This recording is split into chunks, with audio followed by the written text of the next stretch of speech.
Hi everyone! Today we're at Alanya Beach and we kind of can't go on the water because there's a lot of waves and it's a bit dangerous. So we're just basically just staying by the water edge and tanning and enjoying our Sunday.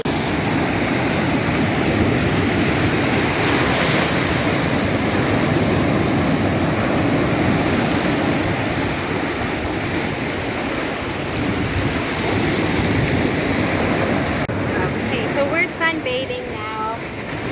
I almost fell through that rock. We are trying to get in the water and it's nice. Hi everyone.